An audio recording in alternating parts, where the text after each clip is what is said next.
Está começando o Pode Falar com a Gente, o podcast da Clínica Sérgio Vieira de Mello. Fala galera, tudo bem? Eu sou a Ariane, agente comunitária de saúde. Eu sou Ian, auxiliar de saúde bucal. E o episódio de hoje, eu já dei um spoiler no Instagram. Vamos falar sobre o pré-vestibular social, que chegou na Sérgio Vieira de Mello com tudo.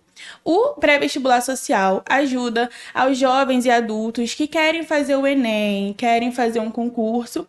Então, temos essa novidade para vocês, tá bom? Ele ajuda também a diminuir a desigualdade no acesso à educação e incentivar também, melhorando a autoestima e ter mais confiança para participar do Enem, de concursos e fazer vestibular também.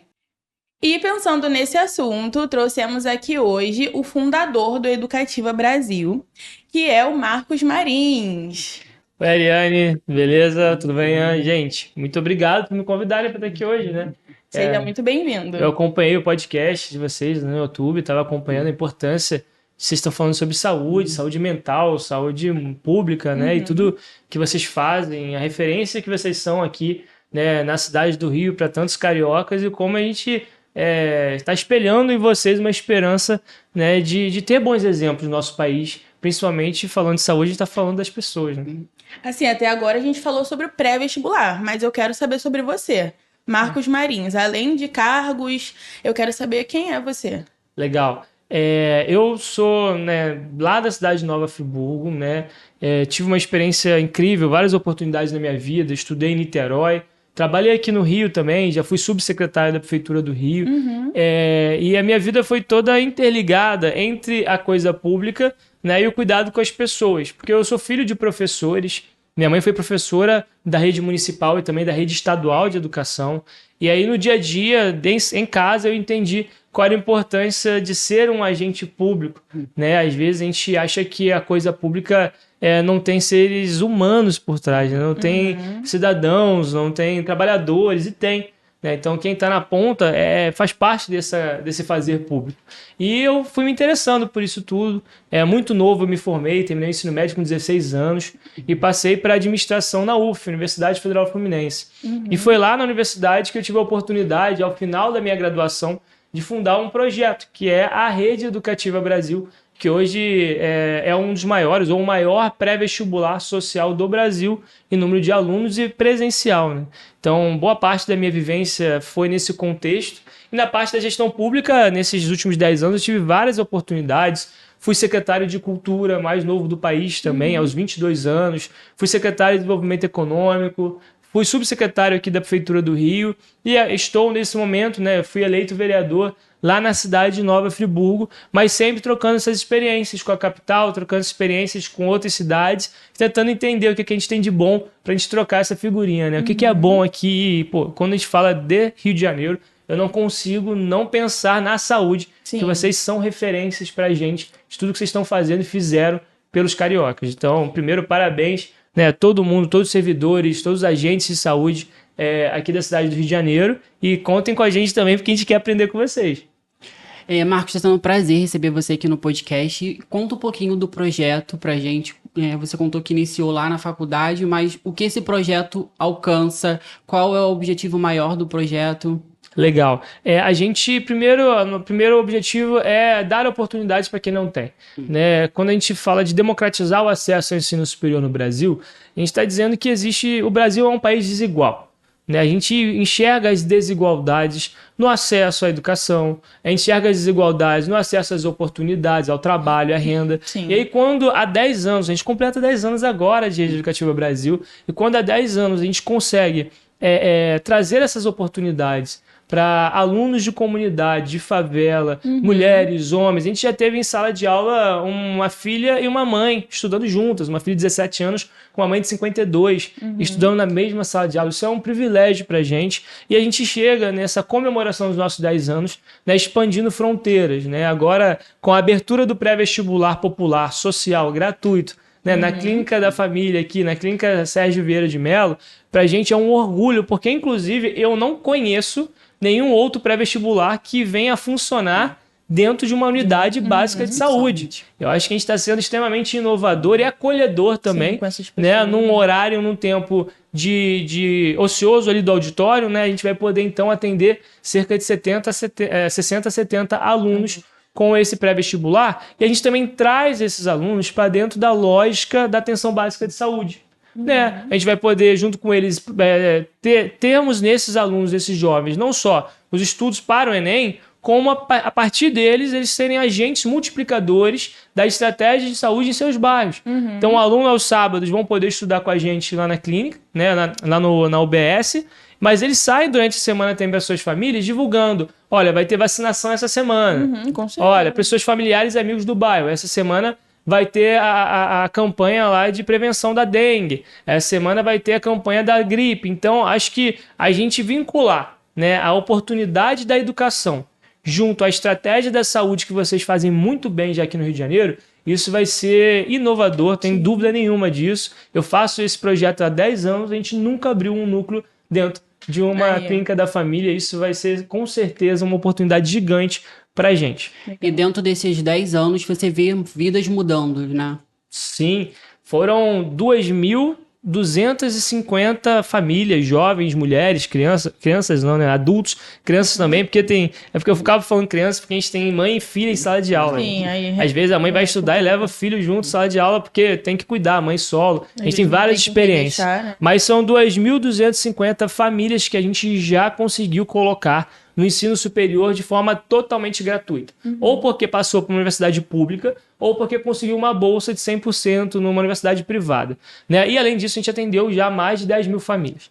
Né? Então, com esse projeto ali, tendo essa oportunidade de mudar a realidade de mais pessoas e que moradores da cidade do Rio de Janeiro, ali no Catumbi, enfim, todo mundo que está no nosso entorno, esse é o nosso sonho, nossa vontade, e agora mais uma conquista para vocês, né, para a todos os agentes de saúde que foram quem idealizaram esse projeto. Até aqui parabenizar o Léo, né, que está à frente ali desse projeto também, parabenizar a médica que foi ex-aluna, né, de um pré-vestibular social. Sim. E também sugeriu que houvesse um pré-vestibular social ali. Então, quando uma política pública ela partir dentro, isso tem sucesso. Isso com certeza vai dar certo. Porque não é uma política pública que um gestor pensou, ou que um político pensou, vai lá e faz. Não. Isso foi pensado de dentro, passou pela política pública, passou pelo gestor, foi aprovada como uma estratégia educacional e de saúde da família. Então, e foi assim que ela conseguiu, né? Foi a doutora Fabielle, né? A doutora Fabielle, acho que foi uma ex-aluna, não do nosso pré-vestibular, mas de outro pré-vestibular, e destacou essa importância junto ao coordenador Léo, né, que também concordou e passou isso à frente, e isso então se torna uma realidade hoje nessa parceria da Universidade Federal Fluminense com vocês. Inclusive, quem quiser saber mais um pouquinho sobre a história da Fabielle, tem aqui também no Instagram e no YouTube, tá bom? Falando também um pouquinho sobre cultura, né? Você falou sobre saúde mental, um pouquinho sobre música. Como você acha que isso é uma ferramenta terapêutica? Olha, eu sou formado em administração, mas eu sou músico, né? E sou filho de maestro.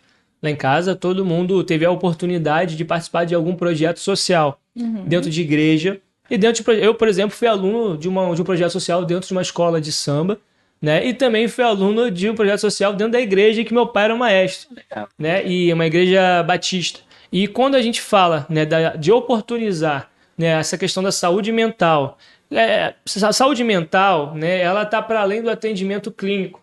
A gente tem que pensar o antes, né? Então, o que é o antes? É acesso à cultura, acesso ao entretenimento, acesso ao lazer, né? Acesso a oportunidades, uma condição digna de trabalho. A gente está falando do esporte. Então, falar de saúde mental, antes de tudo, é falar de dignidade.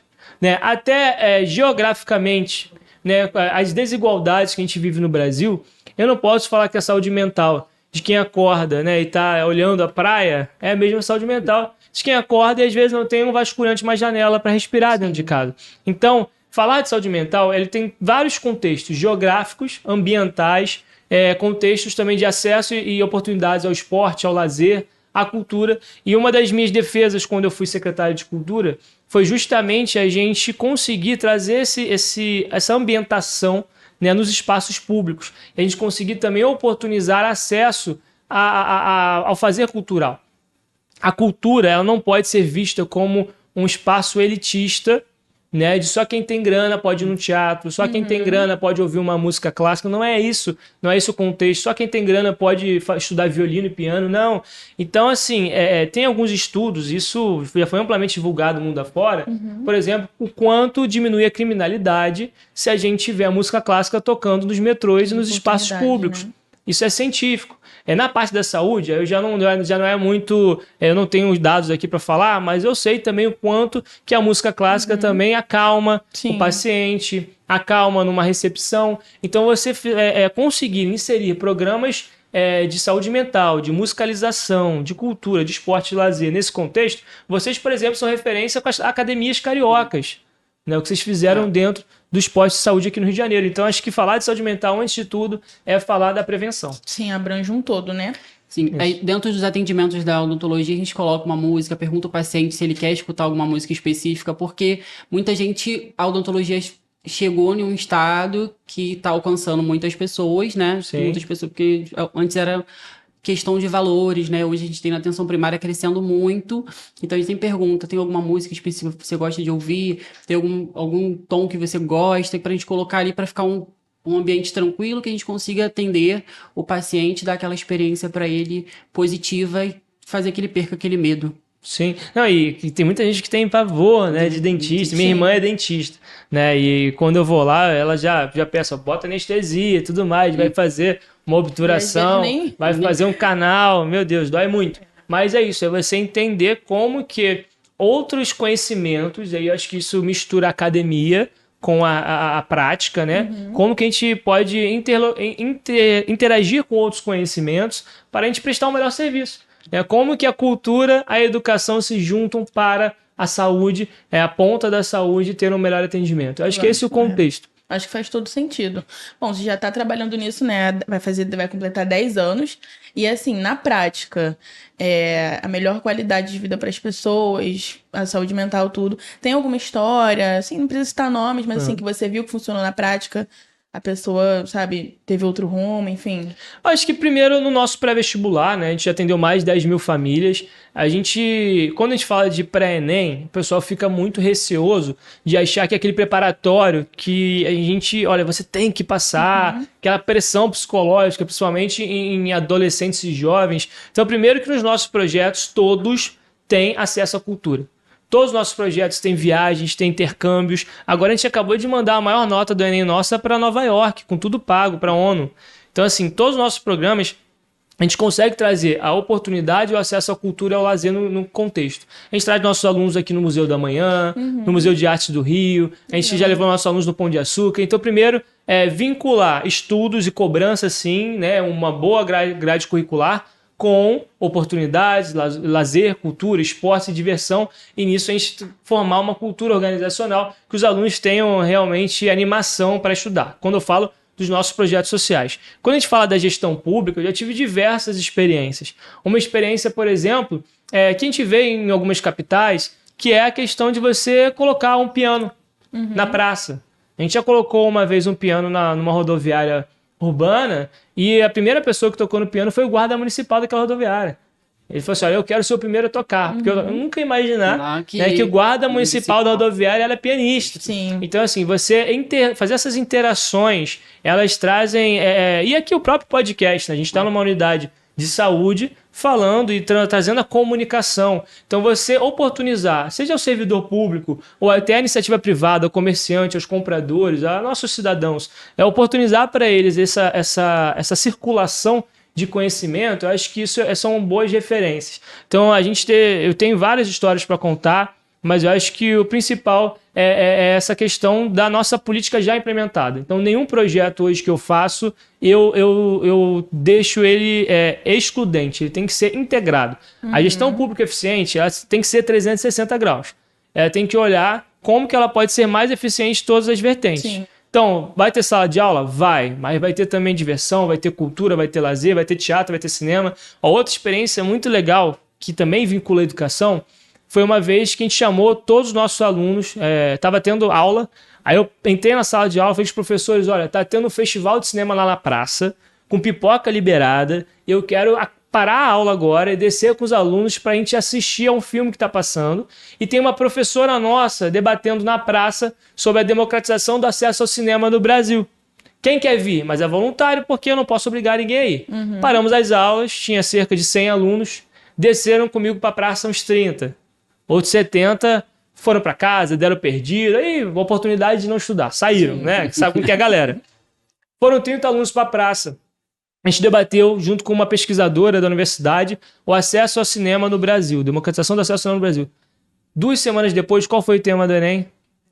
A democratização do acesso ao cinema do Brasil. Nós acertamos o tema do Enem pelo 3º ano. Em 10 anos, a gente acertou o tema já 3 vezes. Então, assim, entender o fora sala de aula como uma oportunidade de lazer, de entretenimento, de conhecimento, acho que é isso o que eu acredito. E o mesmo se aplica aqui à saúde.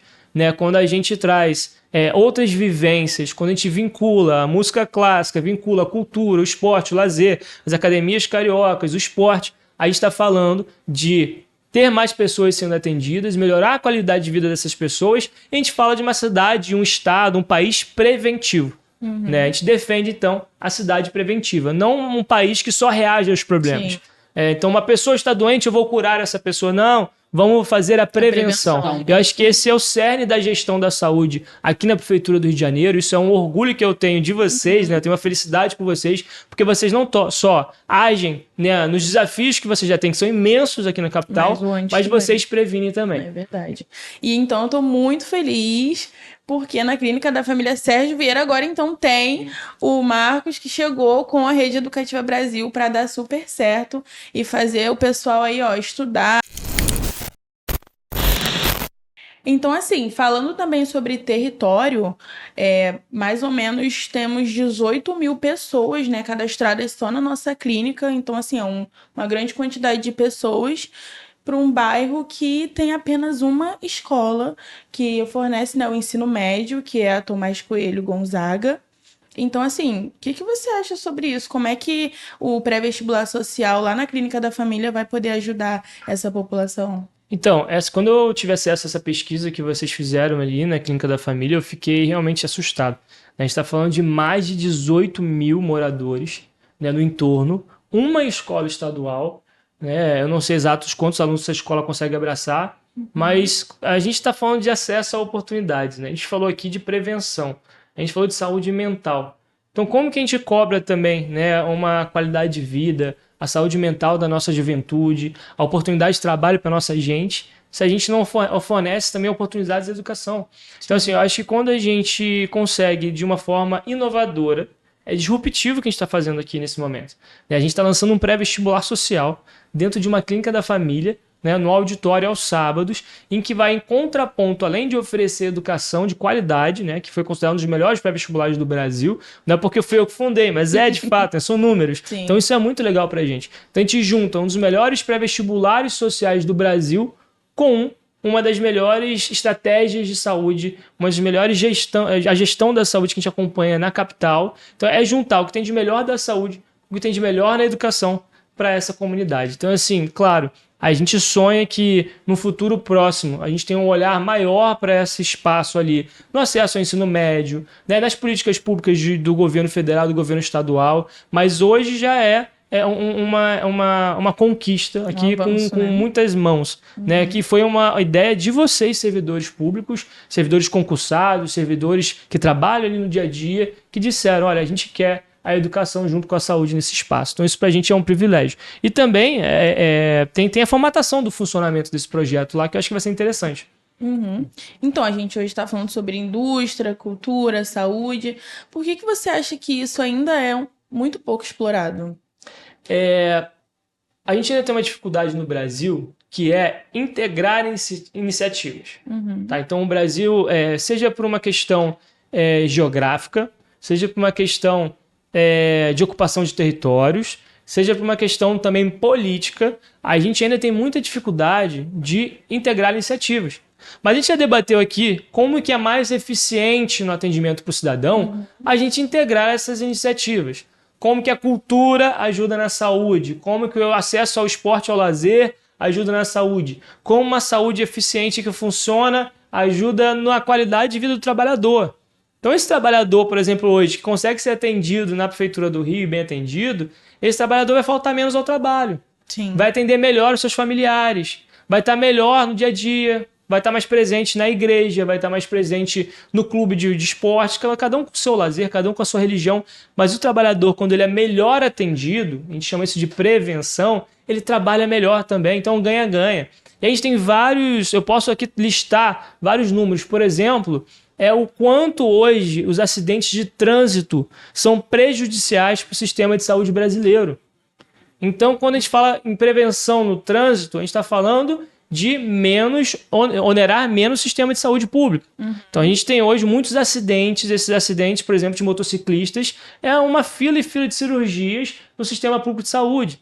Então, se eu faço prevenção de trânsito, eu estou economizando na saúde, tenho uma saúde mais eficiente. Se eu falo de saúde mental, de acesso à cultura, educação, esporte, lazer, trabalho, a gente tem também uma saúde com menos gastos e um trabalhador mais feliz, desempenhando mais resultados para a sociedade. Então, acho que hoje o país ainda tem essa dificuldade. Isso foi a minha monografia, isso foi a minha área de estudo e pesquisa na Universidade Federal Fluminense. A gente fala da Triple Helix, quando a gente fala de interligar, né, o poder público com as indústrias, a nossa economia e com a sociedade. Sim. A gente tem que vincular esses três universos, entende? Não dá para a gente ter as universidades, sejam públicas ou privadas, numa caixinha especial, no altar, e desconectadas com o mundo extensionista da sua pesquisa no dia a dia da sociedade. E da mesma forma, a gente não pode ter o poder público desconectado com a realidade da sociedade. Então, quando a gente fala de clínicas da família, quando a gente fala de UBSs, quando a gente fala dos pós-saúde, dos agentes comunitários de saúde, vocês são os responsáveis por conectar a sociedade com o poder público no dia a dia.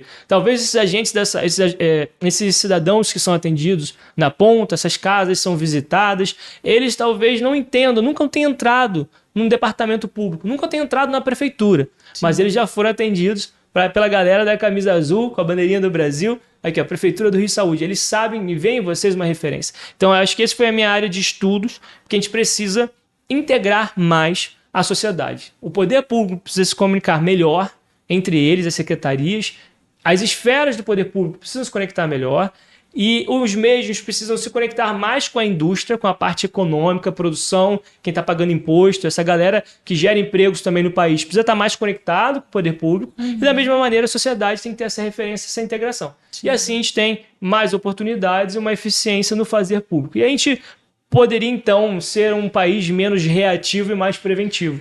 Entende? E essa integração também da população, como você acha que eles conseguem se sentir mais acolhidos para estar fazendo parte, né, desse pré-vestibular? Vamos falar do pré-vestibular, mas vamos falar das políticas públicas. Eles se sentem mais acolhidos quando uma política pública de tamanha relevância está presente no espaço do dia a dia deles. Quando você está doente, você procura o quê? Um posto de saúde, não é? Sim. Então, quando você entende que você pode procurar agora um ensino superior num posto de saúde, a sua cabeça chega, que isso? Bem pertinho Eu também, vou lá, né, da sua casa. Eu vou lá tomar vacina da gripe e vou me inscrever para conseguir ser um professor. Vou me inscrever para conseguir um dia estudar e ser um médico. Olha que E é uma lindo. das coisas mais incríveis que a gente vive nesses 10 anos da Rede Educativa Brasil, é ver um aluno nosso do pré-vestibular que passou, às vezes, para medicina, para enfermagem, para fisioterapia, para várias áreas da saúde, e esse aluno passa, depois está voluntariando no nosso projeto social. Agora vocês vão ter já um aluno que estudou no pré-vestibular e que vai passar depois vai fazer concurso, vai ser contratado e vai estar lá atendendo no mesmo posto de saúde que ensinou a ele o pré-vestibular. Vocês vão ter médicos e médicas, vocês vão ter enfermeiros e enfermeiras, agentes comunitários de saúde, vocês vão ter uma gama de profissionais que daqui a 4, 5, 6 anos vão falar: aqui eu estudei, aqui eu me formei, aqui agora eu estou trabalhando e devolvendo para a sociedade a oportunidade que eu tive. Isso é O sonho muito está lindo. mais perto, né, da realidade. Está mais perto da realidade. E quando a gente traz esses sonhos, essas oportunidades para o dia a dia deles, é muito melhor. Você está indo tomar uma vacina da gripe e você sai de lá com seu filho inscrito no pré-vestibular. É isso. É essa integração que a sociedade precisa. Porque a gente tem poucos equipamentos públicos ainda por número de habitantes no Brasil. Né? Então, se a gente tem poucos equipamentos públicos, se a gente vê uma ausência do Estado, a gente vê uma ausência como um todo, mas a gente tem uma presença da saúde, é ali que vai ser o nosso ponto de apoio. E ali vai ser o nosso ponto de apoio para tudo. Né? E a partir daqui, por que não? Aí fica aí, é a realidade. Daqui a pouco a gente pode ter um banco de currículos dentro do nosso pré-vestibular. Então a sabe, gente tem lá na fila, olha, hoje vai ter uma fila aqui de atendimento. Tem 20 pessoas na fila de atendimento para tomar a vacina da gripe, tem 20 pessoas para ser atendido pelo médico, um exame de rotina. A gente já pode ter lá alguém, olha, você está desempregado? Você quer botar o currículo? Quer deixar o seu currículo aqui no nosso banco de talentos? Sim. E do nosso pré-vestibular a gente já pode jogar pro mercado. Gente, olha, tem 5 pessoas aqui hoje que foram atendidas depois de saúde, tá com a saúde em dia, tá bem, exame de rotina, mas ó, essas pessoas estão desempregadas e estão interessadas, alguém quer contratá-las? Então a gente fazer essa rede de apoio. Por isso que o nosso projeto chama Rede Educativa Brasil. Ela tem como objetivo criar uma rede de conexão entre pessoas, entre educação e entre oportunidades para a nossa juventude, mas não a juventude, né? Juventude, para mim, é quem tá afim, né? Então você pode ter 80 anos, se tua cabeça tá jovem, você quer estudar, bora para frente, porque o nosso objetivo é trazer oportunidades para vocês. Legal, legal. Marcos, conta pra gente então como que vai ser o projeto, se vai abranger todo o público ou só o território ali, se vai ter algum custo. Legal. Bom, as inscrições estão abertas, tá? Então quem quiser saber mais, é só entrar lá no Instagram do Pré-Vestibular Social Sérgio Vieira, tá? E também vocês podem procurar diretamente a unidade de saúde, que lá eles vão informar cada um. Além disso, o projeto é totalmente gratuito, tá? Então não tem cobrança de nada. A apostila é gratuita, as aulas são gratuitas, todo o processo, tudo que a gente está entregando para a sociedade é de graça, tá? E além disso também, a gente conta ali com as inscrições para toda a sociedade. Por óbvio, né? Territorialmente, a gente tende a abraçar mais quem está na lógica do bairro. Sim. Mas se algum aluno de fora se inscrever, como nós somos uma rede de pré-vestibulares gratuitos, todos os nossos pré-vestibulares são gratuitos, se algum aluno que se inscrever morar perto de um outro núcleo nosso, a gente vai ocasionalmente abraçá-lo e encaminhar para o território mais próximo. Isso pode acontecer, é uma oportunidade também de nós sermos uma rede. Tá? Então, às vezes, alguém está mais próximo da Rocinha. A gente está com um núcleo lá na Rocinha, na Gávea. Né? Às vezes, a pessoa está mais próximo de Sepetiba. A gente indica lá para o nosso núcleo de Sepetiba. Mas, nesse momento, né, quem fizer a inscrição pode ser de qualquer bairro. O projeto é gratuito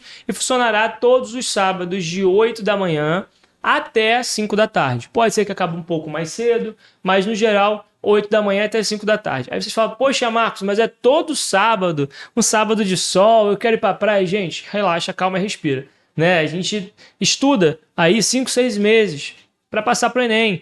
Então, sim abrir mão um pouquinho nesse momento dos sábados. Né? Se a família for fazer um churrasco no sábado, pede para fazer no domingo à tarde. Deixa o churrasco pro domingo, vai na igreja no domingo, vai na praia no domingo, faz o churrasco à tarde. Mas no sábado, vamos focar, né, em estudar. É uma oportunidade única e isso também permite que muita gente que trabalha durante a semana possa estudar com a gente. Algumas pessoas trabalham no sábado também, tenta negociar com o patrão, mas o importante é que sábado é um modelo que a gente entendeu ser o melhor. Né? A gente já fez em outras oportunidades 3 dias por semana noturno, mas a gente já percebeu que não tem essa adesão toda, a galera vai desanimando e tem a questão de custo de transporte, deslocamento, à noite tem essas questões também, né, de insegurança, então fazer de dia, né, e o ar-condicionado lá eu vi que é ótimo, né? Tô aqui com o pessoal assistindo, eu disse que é uma das melhores salas que eu já vi para a gente fazer esse tipo de projeto, porque é uma sala com uma qualidade ótima, ar-condicionado trincando, então pode vir, pode estar fazendo 50 graus no Rio de Janeiro, que dentro da sala de aula vai estar lá uma temperatura ótima para vocês estudarem e concentrarem no Enem. Mas tem alguma faixa etária? Não tem, tá? Mas a gente preferencialmente tem que ser pessoas do 3º ano do ensino médio, tá? E que já tenham concluído o ensino médio. Então, Marcos, eu terminei o ensino médio já na década de 90 e quero estudar, não tem problema nenhum. O importante é que você já tenha completado o ensino médio ou esteja no terceiro ano do ensino médio. E aí, falar outra coisa também para cada um de vocês. Qualquer pessoa não cis entra automaticamente no projeto. Tá? Isso é uma decisão estratégica nossa de política pública. Né? A gente quer que as nossas pessoas tenham oportunidade de viver. Né? O Brasil ainda é o país que mais mata pessoas não cis do planeta Terra. Então, qualquer pessoa não cis entra automaticamente no projeto, passa pelo nosso processo seletivo, entrevista social comum, mas ela entra automaticamente no projeto. Isso também é uma oportunidade para vocês divulgarem no território, porque a gente quer que todo mundo, né, tem que ter a mesma oportunidade. Sim, é né? verdade. Todo mundo tem que poder estudar, trabalhar, ter dignidade. E a gente tem que mostrar também que as pessoas não cis, elas podem ser advogadas, advogados, elas podem ser médicos, e elas têm um caminho e uma direção, né, de acolhimento também nesse espaço. Então, isso também é uma estratégia nossa e já fica público, qualquer núcleo nosso, a gente tem essa decisão. Legal, tá certo? um olhar de cuidado também com todos, né? Sim. Então, Marcos, faz uma chamada aí pra gente, chama o pessoal para se inscrever. Beleza, então, pessoal, você que é morador da cidade do Rio de Janeiro, especialmente aqui também no Catumbi, você que já participa, já foi atendido aqui na nossa Clínica da Família, que é o Sérgio Vieira de Mello, não perca essa oportunidade, porque as inscrições estão abertas para você estudar de graça num dos maiores e melhores pré-vestibulares do Brasil, que é a Rede Educativa Brasil, que é o pré-vestibular agora Sérgio Vieira de Mello, da UF, que está presente no seu território. Então, as vagas são limitadas, mas o processo seletivo conta basicamente com uma entrevista social e uma redação. Não é para a gente excluir ninguém nesse processo seletivo, mas é para a gente saber como que você está chegando no projeto e como que você vai sair. Eu sempre digo que a gente não está aqui para garantir a aprovação, mas a gente garante que você sairá melhor do que você entrou, e educação vinculada à saúde é inovação, e isso vai ser um marco aí histórico para a cidade do Rio de Janeiro e para o nosso país, mostrar o quanto que vocês podem, com essa oportunidade, melhorar a qualidade de vida das suas famílias e também ser uma referência no mundo e no mercado de trabalho. E quem sabe a gente não vai ter um de vocês que estudaram com a gente também atendendo na Clínica da Família em breve. Então, tá o convite, se inscreva no nosso Instagram. Então, você que está assistindo aqui pelo YouTube, segue também no nosso Instagram, @podefalarcomagente. Tudo que é bom dura pouco, por aqui a gente vai encerrando, mas muito obrigada por estar acompanhando até aqui. Tchau!